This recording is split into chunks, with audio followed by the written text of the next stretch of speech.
Segunda clase de nuestro encuentro. Vamos a hablar de neuroventas. En realidad, entre las clases 2 y 3 vamos a hablar de neuroventas. Vamos a hablar de algunas teorías acerca del funcionamiento del cerebro. Insisto, son teorías controvertidas, no es una palabra determinante, pero bueno, son elementos para pensar en cómo es que nos desarrollamos, que pensamos, nos manifestamos. Así que vamos a avanzar sobre eso. En esta oportunidad, entonces, vamos a hacer una introducción nuevamente o un repaso de la clase 1, de algunos elementos que vimos en la clase 1. Vamos a hacer una actividad de diagnóstico personal, como les decía, durante unos 20, 25 minutos. Nos vamos a comenzar a hablar de ventas, estrictamente de ventas, y cómo es el juego interno de las ventas. Bueno, eso lo vamos a ir desarrollando durante todo el curso, pero vamos a introducir algunas cuestiones básicas acerca de cómo es que se desarrolla el mundo de las ventas. Bien, para repetir un slide, una diapositiva que nos había llamado la atención, una frase del libro de Brian Tracy, donde él comienza diciendo que hay algunos vendedores a los que las cosas siempre les va bien, independientemente de lo que ocurra a su alrededor, y lo que nos llamó poderosamente la atención es que por encima de todo, dice él, siempre están contentos esos vendedores, son optimistas, son relajados, siempre son positivos y amigables y fundamentalmente esto, ¿no? Esto es lo que quiero señalar. Parecen, vamos a ver, ahí sí, quiero tomar un lapicito. A ver, y que parecen siempre poder autocontrolarse, así como controlar por completo sus vidas. Bien, sobre eso queremos trabajar esta primera parte. Para eso también hay una diapositiva que habla de, Brian Tracy recomienda la automotivación, el autoconocimiento y la fuerza mental. Coincidentemente, aquí tenemos que hablar de algunos aspectos que vimos también en la clase pasada, donde habla el doctor Fernando Grosso, creo que han tenido algunas cosas con él. Él habla de 9 competencias para el liderazgo, el autoliderazgo, y se detiene al principio en 4 competencias o habilidades intrapersonales, es decir, hacia adentro de sí, que son ni más ni menos que muy similares a las que plantea Brian Tracy en cuanto a que las refuerzan, las fortalecen. Bueno, Fernando ya hace muchos años habla de esas 4 dimensiones que hay que desarrollar, que son lograr una filosofía de vida, un propósito de vida para lo que queremos o cómo nos queremos conducir en la vida, qué queremos lograr en la vida, y esa filosofía de vida hay que lograr tenerla muy presente lo antes posible. También habla de la dimensión de las emociones, habla de lograr una conciencia emocional, es decir, identificar claramente cuál es nuestro mundo emocional, cómo son nuestras emociones, ya que desde luego todos nosotros nos manifestamos, tenemos emociones, experimentamos emociones, perdón, todos nosotros experimentamos emociones, el punto es cómo manifestamos, cómo gestionamos esas emociones, dando cuenta de que esa manifestación de nuestras emociones juegue a nuestro favor y no nos perjudique. Es decir, que gestionemos esas emociones de manera tal que nos hagan transitar ese camino hacia ese propósito que tenemos de la mejor manera posible, construyendo ese camino. Fernando también habla de lograr una fortaleza mental para tomar decisiones en momentos de crisis,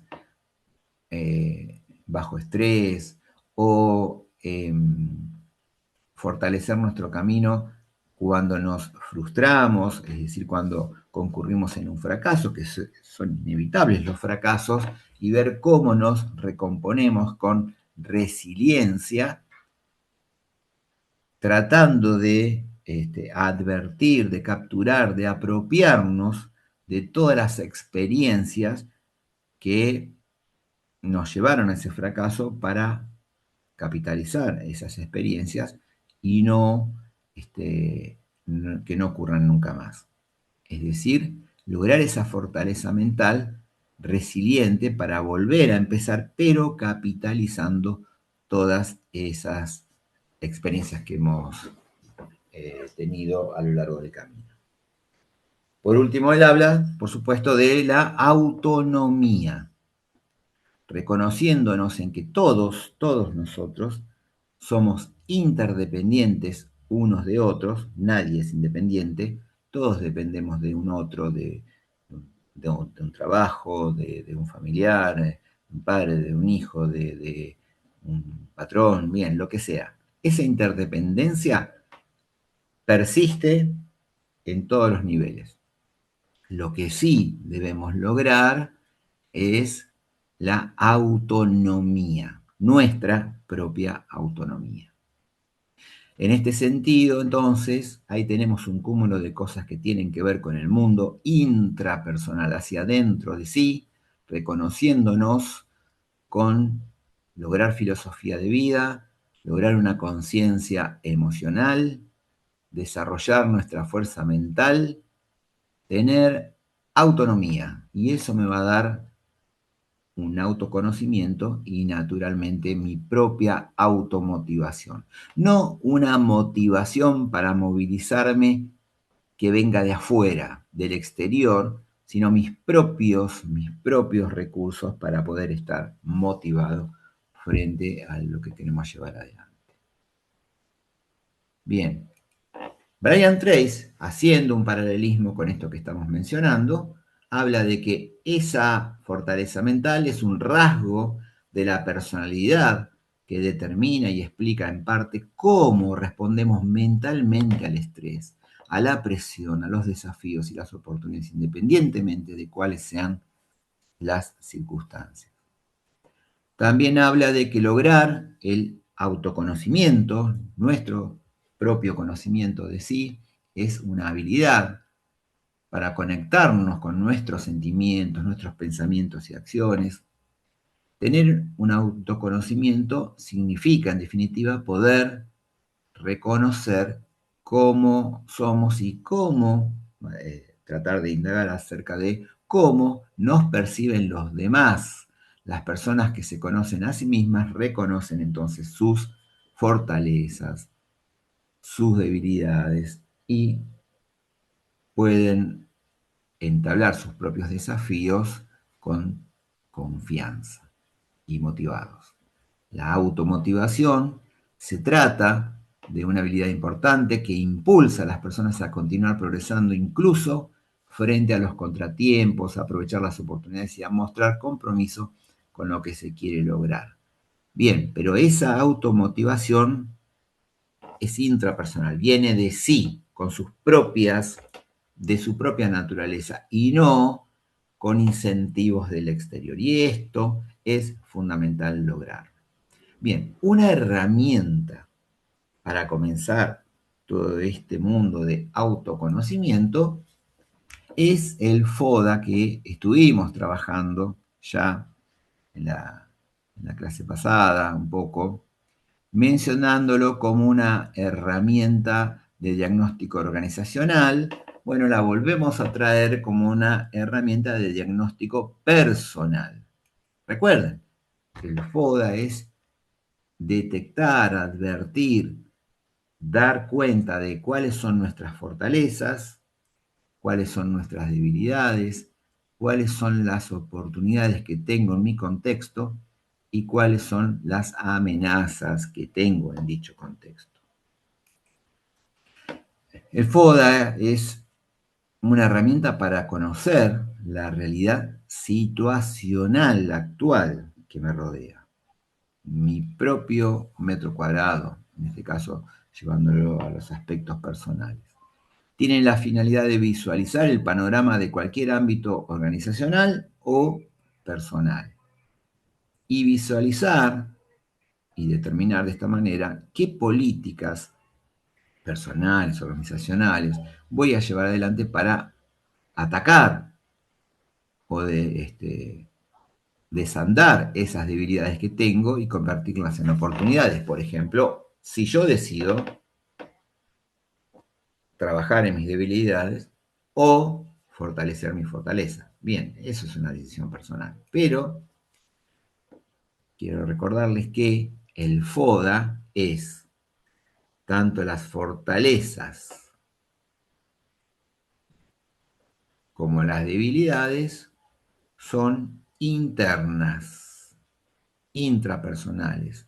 Son gracias a mí o por culpa mía.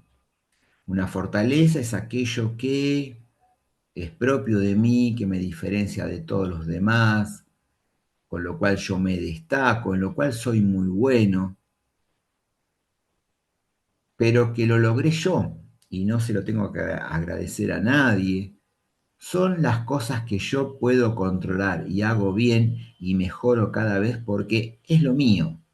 Las identifico y con volver a tocar esas cosas que yo puedo controlar de mí, me fortalezco más aún. Las debilidades son mis carencias, las cosas que no tengo, las cosas que estoy en déficit frente a los demás y que son culpa mía, no se las puedo achacar a nadie, nadie tiene la culpa de que yo sea de esta manera y son cosas que yo puedo controlar, por lo tanto si las detecto, podría trabajar en ello a ver cómo lo resuelvo. Son internas, decía, y es posible actuar sobre esto porque precisamente son variables que puedo controlar. Mientras que las oportunidades y las amenazas son propias del contexto, son externas. Es difícil que yo las pueda modificar. Yo no puedo convertir a las oportunidades en mejores oportunidades, ni a las amenazas en peores o mejores amenazas, es decir, no puedo hacer nada frente a eso que ya existe en el contexto. Una oportunidad, por ejemplo, puede ser algo que falta, un déficit, una necesidad insatisfecha de ese contexto. Una amenaza puede ser todo aquello que amenaza ese contexto o amenaza mi camino o lo hace rotundamente difícil, pero que yo no puedo controlar porque no depende de mí. Esas oportunidades y esas amenazas no dependen de mí. Lo que sí yo puedo es tratar de, tratar de advertir claramente cuáles son esas oportunidades, advertir claramente cuáles son esas amenazas y decidir interactuar en ese contexto frente a esas oportunidades y amenazas de acuerdo a mis propias fortalezas y mis propias debilidades. ¿Me estoy explicando bien? Sí, Sí, profe. sí, profe.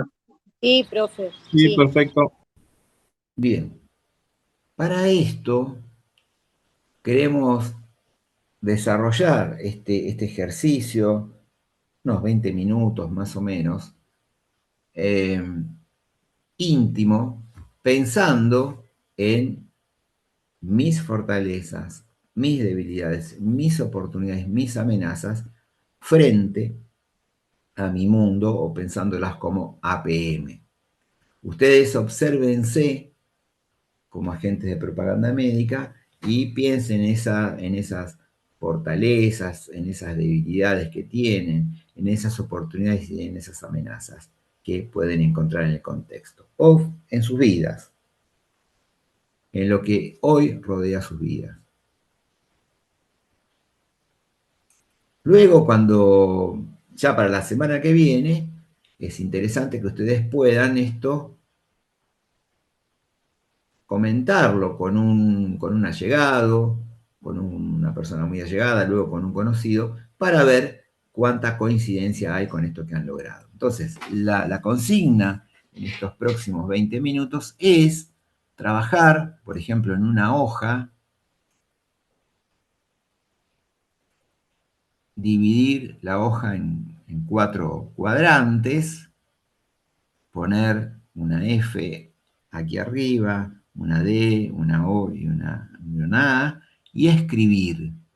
Y escribir. Una hoja de papel, ¿eh? No una hoja digital, una hoja de papel. Es un compromiso personal. No nos tienen que mostrar esa hoja. Lo que sí les vamos a pedir después, que nos comenten la experiencia, con qué dificultades se encontraron. Les puedo asegurar, pero se los aseguro, que parece sencillo, pero llegado el momento de escribir, que es un compromiso muy profundo con uno, no es tan sencillo hacer eso. Pero a ver, no pongan una fortaleza en cada cuadrante. No. Escriban todas las que se les vengan a la cabeza y las que encuentren. No escriban una debilidad. No, el punto es que el ejercicio realmente sea valioso para ustedes. Por lo tanto, escriban, traten de llenar la hoja de esas debilidades que advierten. Lo mismo para las oportunidades que encuentran en el contexto y lo mismo para las amenazas. Insisto, traten de escribir mucho. Y ahí es donde ustedes van a ver enriquecida su posición. Vuelvo a repetir, parece sencillo el ejercicio, pero puestos al momento de escribir, cuando uno se compromete con el papel y llevar a lo que tiene en la cabeza y lo quiere expresar en el papel, es el momento en el que lo tiene que depurar. No puede escribir cualquier cosa. Porque además es algo que vamos a mirar, no sé, dentro de un año y ver y chequear a ver si realmente avanzamos o nos quedamos ahí.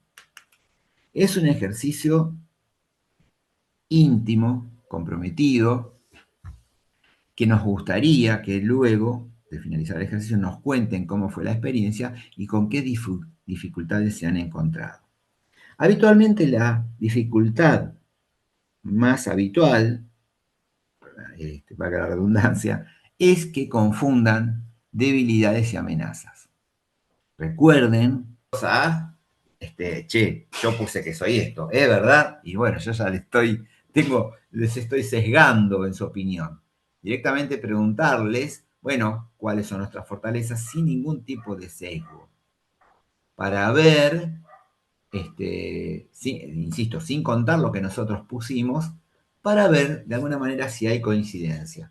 Hacerlo con uno o dos familiares o allegados muy cercanos, luego también con algún compañero de trabajo, por ejemplo, que tal vez no hay un vínculo tan estrecho, pero que tengo la confianza como para preguntarle esto, y ver si realmente los demás nos perciben con esto mismo que nosotros estamos autopercibiendo. Para completar de alguna manera la mirada sobre este ejercicio.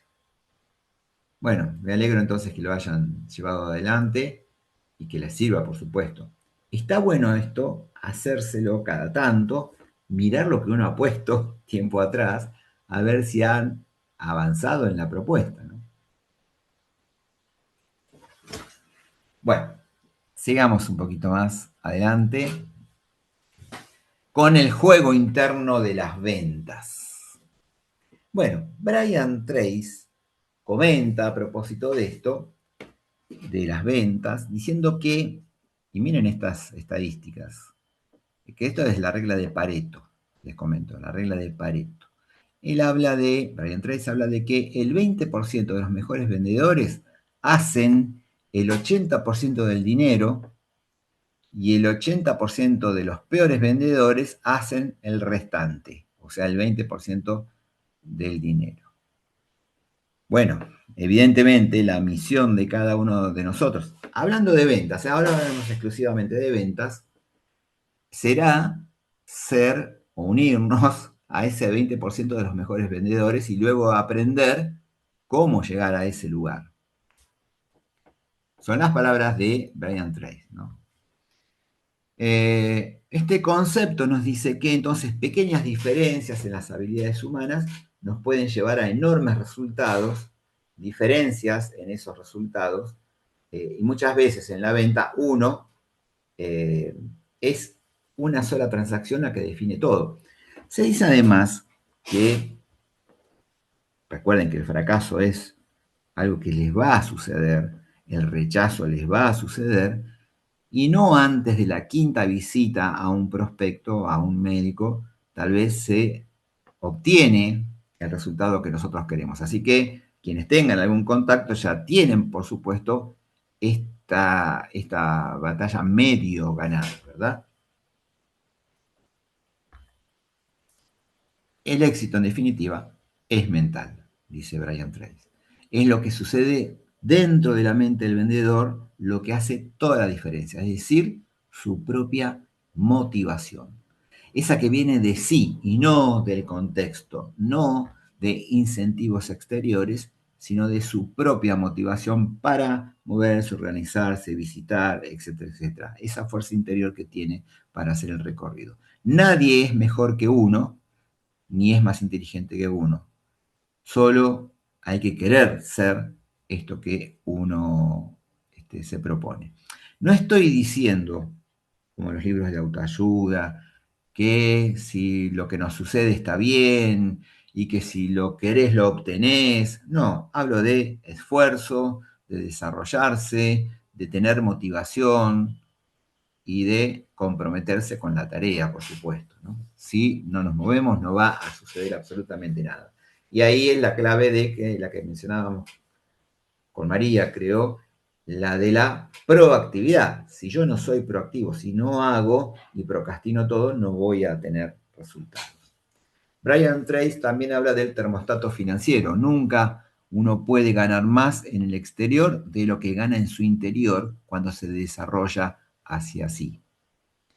Para incrementar los ingresos uno debe lograr las metas financieras primero en su mente, antes de que uno pueda lograrlas alguna vez en la realidad. Es decir, uno tiene que generar esa expectativa, esa autoconfianza. El propósito entonces, dice Brian Tracy, debe ser incrementar tu concepto de nivel de ingreso. Uno debe querer tener un progreso en los ingresos, poco a poco hasta que uno piense que se vea y se siente como un ganador de ingresos más altos. Después vemos en qué momento sucede esto y cuál es el momento más adecuado para llevarlo adelante. Entonces, Brian Tracy habla de las áreas claves para obtener resultados, que es proyectar lo que quiero hacer. Yo le agregué, creo que en la clase pasada también lo dijimos, yo hablo de prospectar el lugar hacia donde uno quiere llegar, más que proyectar, es decir, mirar el futuro y venir hoy y hacer este análisis que hicimos hoy, por ejemplo, ¿qué tengo yo para lograr ese futuro donde quiero ser protagonista? ¿Y qué necesito para llegar ahí? Es decir, cómo con mis propias herramientas, con mis propios recursos, con mis propias fortalezas, con mis propias carencias, ¿cómo hago? Porque si tengo carencias, como mencionábamos lo del auto, bueno, debo generar alguna alianza estratégica o algo, tal vez con alguien que me venda un auto o alguien que me facilite un auto, o ver cómo logro llegar hacia el lugar donde quiero llegar. Es decir, prospectar es ver hacia allá, pero venir hoy y ver qué es lo que cuento y con lo que no cuento para llegar a ese lugar y armarme de todo eso. Y compenetrarse, por supuesto, con ese camino. Identificar claramente las necesidades, presentar todo el tiempo lo que yo quiero realizar, es decir, socializarlo, responder, esa presentación en el momento tiene que estar eh, acompañada de formación, es decir, no puedo no presentarme sin conocer lo que estoy llevando. Al identificar las necesidades es lograr con el otro conversaciones que a mí me permitan obtener información del otro. Y para eso vamos a ver algunas cosas de cómo conversar de manera poderosa con el otro para, no para sacar la información, sino para obtener o clarificar qué es lo que el otro necesita. Porque recuerden, más adelante lo vamos a volver a ver, que la gente, cualquier persona, siempre tiene dos motivaciones para comprar o para impulsar una compra. Es el deseo de beneficiarse o el temor a perder. Ya lo vamos a volver a mencionar. El deseo de beneficiarse. Entonces, ustedes podrán decirle al otro que tienen el mejor producto, el mejor desarrollo, el mejor servicio, pero no van a convencerlo al otro con eso. Lo van a convencer, lo van a persuadir de lo que, de que, de que es de lo que ustedes llevan, solamente si le muestran en cómo el otro se va a beneficiar con lo que ustedes le están llevando. A mí me pueden decir, este es el mejor auto, es un Mercedes-Benz, es un Bugatti, lo que quieran, ¿sí? Pero a mí no me sirve. Es decir, ¿en qué me voy a beneficiar yo si tengo un Mercedes-Benz en la puerta? Un auto Mercedes-Benz en la puerta. No, ya sé que es un auto excelente, es el mejor, es carísimo, todo lo que quieran. Pero ¿en qué me voy a beneficiar yo teniendo ese auto? Y además, por el temor a perder, es decir, siempre mencionarle al otro lo que están ganando y cómo pueden mantener lo que tienen. Es decir, que cuando estoy presentando, debo darle al otro todas estas características. Luego, para obtener esos resultados, tenemos que aprender a responder a las objeciones que me va a poner mi interlocutor, mi prospecto. También vamos a trabajar en eso, en cómo respondemos a cada una de las objeciones que nos pueden poner para que no se obtengan resultados.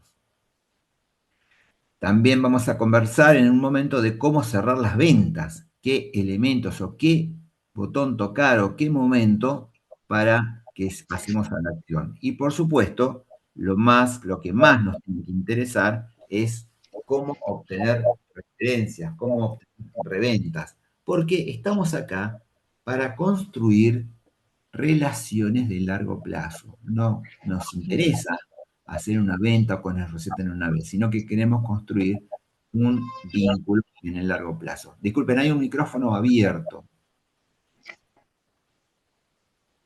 Bien, ¿cuándo realizar las ventas? Bueno, el mejor momento para lograr todo esto es luego de hacer una venta. Es decir, justo después, porque en ese momento, dice Brian Tracy, estoy con una autoestima allá arriba, alta. Entonces, mi motivación es superior. Uno se gusta más, se siente un ganador. Mientras uno más vende, mejor se va a hacer, mejor es la experiencia de usuario de esa venta. El concepto que tiene sobre uno mismo mejora y eso eleva tu autoestima. Así que la consigna es, luego de hacer una venta, es el momento más alto para seguir intentándolo. Dos cualidades fundamentales para tener el éxito, la audacia y la persistencia. Decía recién, hace un ratito, que no antes de la quinta, sexta visita se obtiene la acción, el resultado. Bueno, la persistencia, eso de perseverar, no cabe duda que es un valor. Y la audacia en el sentido, con la audacia con criterio, ¿no? Es decir, con respeto y la audacia de que te van a suceder las mejores cosas, porque no a mí. Entonces, audacia y persistencia en llevar adelante la tarea. Brian Tracy también habla de cuáles son los obstáculos para esa venta. Bueno, el temor al fracaso, tenemos que enfrentarnos con ese temor al fracaso. El fracaso siempre está presente. Hace falta valor para levantarse cada mañana, ¿sí? Cuando uno ha fracasado, cuando a uno lo rechazan. Bueno, pero la persistencia, que decíamos que es un valor, la perseverancia, pero siempre, por supuesto, apropiándome de las experiencias del fracaso. No puedo volver a presentarme de la misma manera. Evidentemente algo tal vez hice mal por el cual me rechazan y me rechazan. Tendré que modificar algo, encontrarlo y ver bien. Y la persistencia en el otro genera realmente interés, porque entonces el otro ve que estamos comprometidos. Y el temor al rechazo hay que vencerlo. Nos van a rechazar, pero bueno, tenemos que capitalizar la experiencia y persistir. Rafa, y aparte lo que decía también era como esto de no tomarse los rechazos como personales, sino que como que Claro. en realidad la mayoría de las personas no están comprando cosas todo el tiempo, sino que es por ahí no es el momento en el producto. Y también con respecto a lo de la audacia, que hablaba como mucho de esto de identificar cuáles eran las necesidades de la otra persona, como para también saber por dónde entrarle, tipo, qué es lo que esa persona es lo que más valora y vos tener como la rapidez y decir, bueno, mi producto te puede generar esto que va, digamos, como por ese lado. Ahí está. Y la observación del tiempo del otro, ¿no? Porque tal vez realmente no tiene tiempo ahora y tal vez generar vos el marco para que te atienda correctamente, es decir, no ser insistente en el momento inadecuado. Eso también te lo da la experiencia. Hace falta persistencia para regresar día tras día a pesar de las continuas dificultades y decepciones. Entonces, recuerden, el fracaso está presente y el rechazo también puede estar presente, pero nosotros tenemos que sobreponernos a otro. Dice Brian Tracy entonces que 5 visitas son importantes para lograr la acción. Un total del 80% de las ventas nunca se cierran antes de la quinta visita o en antes que uno haga ese intento de cierre. Es después de esa quinta vez que uno le pide ya con confianza, con estima al interlocutor que tome la decisión de compra y eso en definitiva va a ser la mayoría de las ventas que uno lleva adelante. También esto construye tu autoestima y construir la autoestima aumenta tus ingresos. Todo lo que hagas para mejorar tu autoestima, dice Brian Tracy, incluyendo el hablarse a sí mismo, visualizarse de forma afirmativa, motivándose, insisto, intrapersonalmente, sin incentivos del exterior. Todo eso mejora nuestra personalidad, aumenta nuestra efectividad en el momento de esas ventas. Y un catalizador de los éxitos, les cuento, un catalizador es algo que acelera los procesos, que acelera las reacciones del otro, como en la química, ¿no? En la química se llama catalizador algo que acelera las reacciones químicas, un acelerante. Bueno, un catalizador para el éxito es que la emoción principal para el éxito en las ventas es el entusiasmo. El entusiasmo que nosotros le pongamos a lo que hacemos constituye el 50% de las habilidades en ventas. Entonces, recuerden los que les decía hace un rato, las motivaciones por las cuales los demás compran. El deseo de beneficiarse, ahí decía la compañera recién, recordaba esto de mostrarle al otro el verdadero beneficio que va a tener con lo que nosotros le ofrecemos. No basta con decirle, este es el mejor producto, este es el mejor servicio. Esto, por eso es muy importante la conversación para detectar qué necesidades tiene la persona, para mostrarle a él claramente por qué se va a beneficiar con lo que nosotros le traemos.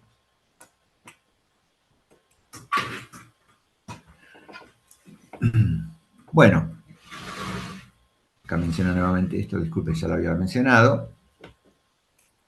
Y algo que conversábamos, creo que con Sebastián, a propósito de el momento de si no es un disvalor, al final de cuentas, depender de un grupo de contactos. Bueno, entonces, hay 4 elementos para realizar ventas estratégicas. La venta estratégica tiene estos 4 elementos. Diferenciarse, es decir, diferenciarse de todos los demás que compiten en el mismo sector. Especializarse en algo en particular, o en un producto, o en una línea de productos, o en un servicio determinado. Segmentar todo el mercado, es decir, segmentar el mercado, es decir, no puedo avanzar sobre todo el mercado, sino por un sector que me convenga a mí con los recursos que tengo, y concentrarme, concentrar y enfocarme en ese segmento. Respondiendo a las preguntas en este sentido, disculpen, acá creo que está desordenado. Decía entonces, diferenciarse es lo que te hace diferente a la competencia. Respondiendo a la pregunta, ¿cuál es tu ventaja sobre los demás? ¿Cuál es tu ventaja sobre los demás? Bueno, en el corto plazo, tener esos contactos es una ventaja. Ya en el largo plazo ya no va a constituirse en una ventaja que vos tengas, porque bueno, cuando los visitaste a todos ya está. Tenés que desarrollar nuevas relaciones, nuevos vínculos. Además, los demás también van a empezar a tener los contactos de los demás. Por eso, las ventajas a veces son ventajas competitivas durante cierto tiempo. Hoy las empresas son muy dinámicas, muy vertiginosas y todo el mundo te copia. Así que hay que siempre estar pensando en desarrollar nuevas ventajas, nuevas diferenciaciones. Especializarse es lo que uno hace muy bien o lo que uno hace mejor. Bien, ¿en qué área uno se va a hacer un experto? Luego la segmentación tiene que ver con esa porción de mercado que más me conviene. Es decir, ¿quiénes son los clientes ideales para mí dentro de este mercado? A veces hay nichos de mercado muy chiquititos que las empresas desatienden, tal vez porque no son tan voluminosos como para hacer la diferencia, y tal vez cuando yo empiezo, ese es el lugar a donde me tengo que dirigir, porque los demás los están desatendiendo. Entonces yo me acerco a ellos para ofrecerles lo que necesitan. Luego la concentración es concentrar las energías, que siempre, por supuesto, son limitadas, las necesidades son ilimitadas y nuestras energías son limitadas para obtener los resultados. Bueno, alinear los vectores de acción de modo tal que enfoque mi tarea y mis esfuerzos en ese nicho de mercado, en ese segmento de mercado. ¿Me estoy explicando bien? Sí, profe. Sí, profe, sí. Sí, perfecto. Muy bien. Bueno, avancemos ahora con algo que es controversial, pero déjenme traer estos elementos a la discusión de neuroventas, que seguramente vamos a seguir, ¿cómo es que dice ahí? Me equivoqué, dice clases, quise poner, clases 2 y 3, donde vamos a comenzar a hablar del concepto de neuroventas, de neuromarketing, de buyer persona, es decir, el perfil de la persona a la cual nosotros nos dirigimos. Vamos a hablar de la teoría del cerebro triuno, de hecho, acá vamos a hablar en este momento, acá a continuación, de esta teoría, que es una teoría controversial, pero bueno, vamos a traerla. Vamos a luego dar algunas claves de lo que son las neuroventas y discurrir sobre algunos mitos y verdades. Pero esto seguramente no lo vamos a terminar hoy. vamos a seguir desarrollándolo en las clases siguientes, en las clases 3 y 4. Bien, hablemos entonces primero de el cerebro triuno. Esta forma de presentar nuestro cerebro en estas tres capas que de alguna manera es una teoría que trata de darnos cuenta de cómo es que se desarrollan nuestras manifestaciones.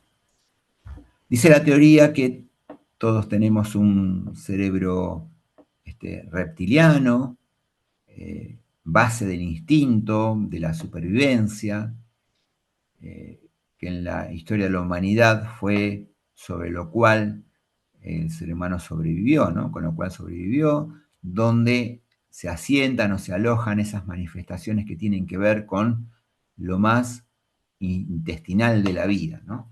Es decir, las reacciones instintivas para la supervivencia.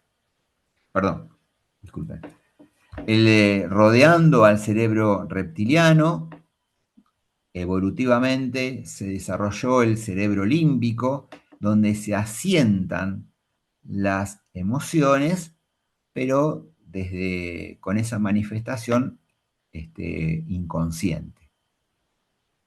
Y rodeando, insisto, a partir de la evolución, rodeando a esos dos, el más nuevo, se asienta el neocórtex, donde están alojadas nuestras funcionalidades de raciocinio y reflexión. Y fíjense que en esta teoría, ¿no? Esas reacciones instintivas e intestinales deben pasar por el cerebro límbico y se van tal vez limpiando, depurando, y por último el cerebro neocórtex o reflexivo, que depura de alguna manera las manifestaciones de las dos capas inferiores. Bien, entonces, un cerebro reptiliano, un cerebro límbico y un neocórtex. Déjenme darles las características de cada uno de ellos. Perdón.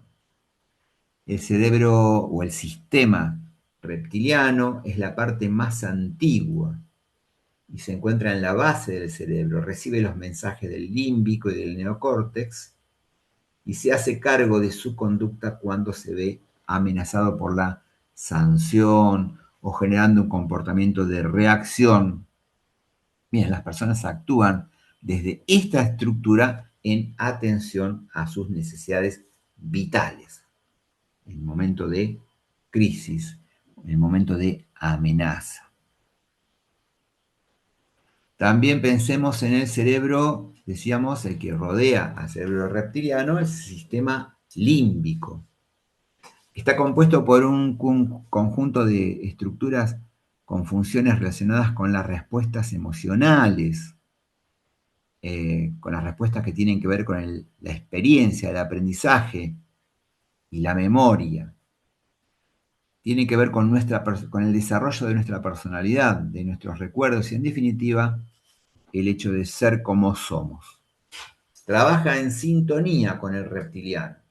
Toda información de los sentidos, que tiene información sensorial, es filtrada por este sistema antes de pasar al reflexivo, al neocórtex. Y el neocórtex, situado en la parte superior, rodeando a los dos sistemas anteriores, el sistema neocórtex, es el área del pensamiento cognitivo. Y aquí, algo que sí, tal vez es más conocido, esta parte de que ese neocórtex tiene dos divisiones en un hemisferio derecho y un hemisferio izquierdo. En el hemisferio izquierdo se asientan los análisis, ¿no? Las funciones de que se analizan de manera secuencial, que está primero, que está después, que sigue después. Es decir, el cerebro que organiza secuencialmente los análisis y las ideas, desde las partes de algo hacia la conjunción del todo. Es decir, advierte las partes de un sistema y ve cómo funciona el sistema en el todo. Tiene que ver con este hemisferio izquierdo el lenguaje. Imagínense, nosotros pensamos en palabras. Cuanto más palabras contenemos, más rico es nuestro pensamiento. Forma parte de este hemisferio izquierdo la lógica, las diferentes lógicas que podemos utilizar para resolver una problemática o discurrir en algún concepto. Los conceptos, por ejemplo, de los números son funciones principalmente de este hemisferio. Por otra parte, el hemisferio derecho. El hemisferio derecho es más artístico, más intuitivo. Parece más místico, ¿no?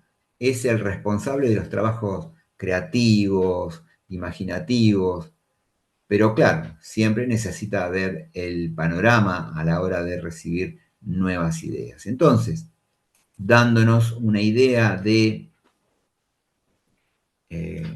confrontar ambos hemisferios, decimos que mientras el hemisferio izquierdo es netamente racional, el hemisferio derecho es netamente emocional. Mientras que el hemisferio izquierdo es analítico, atravesado por el análisis y en definitiva reduccionista, porque si yo analizo las cosas, las disecciono, me es difícil observar el todo. Mientras que el hemisferio derecho, el hemisferio cerebral derecho, es subjetivo, no es objetivo. El hemisferio izquierdo es lógico, atravesado por los razonamientos lógicos, la lógica proposicional, la lógica aristotélica, etc. En cambio, el hemisferio derecho es analógico. El hemisferio izquierdo es secuencial, es decir, pone una pieza detrás, otra adelante y otra subsiguiente, es decir, en un orden determinado, mientras que el hemisferio derecho tiene una visión simultánea de las cosas, una visión total. El hemisferio izquierdo es controlador, estructurado de alguna manera, mientras que el hemisferio derecho es flexible. Ahí es donde se manifiesta esa flexibilidad cognitiva. El hemisferio izquierdo es netamente verbal, se expresa de esa manera, mientras que el hemisferio derecho es gestual. El hemisferio izquierdo es activo, seguro, mientras que el hemisferio derecho es receptivo y pasivo, contemplativo. El hemisferio izquierdo es un especialista y como tal se pierde del contexto muchas veces, es decir, se especializa muchas veces tanto que carece de esa visión de integralidad, mientras que ese hemisferio derecho es integrativo. El hemisferio izquierdo ve como un valor la precisión de las cosas, pero el hemisferio derecho es ambiguo y esto lo hace tan creativo. El hemisferio izquierdo es serio, mientras que el hemisferio derecho es juguetón, creativo, desarrollador. El hemisferio izquierdo es enunciador de cosas, el hemisferio derecho es intuitivo, pero con criterio profesional. A todos tenemos ambos hemisferios. Lo importante es que tengamos valores en ambos. Esto hace el gran valor de las cosas. Racional versus intuitivo para la toma de decisiones. Es fundamental tener ambos cerebros bien desarrollados, ejercicios para desarrollar ambas cosas. Todos podemos tener mejores herramientas de cada una de estas que mencionamos para tener mejores atributos. En el momento de una toma de decisiones, debemos definir claramente el problema, tratar de informarnos con todo lo que acontece en el contexto, es decir, advertir la mayor cantidad de variables posibles, porque todos los problemas son complejos, no hay problemas simples. Por lo tanto, debemos advertir la mayor cantidad de variables para poder disponer de esas variables, mencionarlas y mirarlas, y entonces sí, analizar el problema.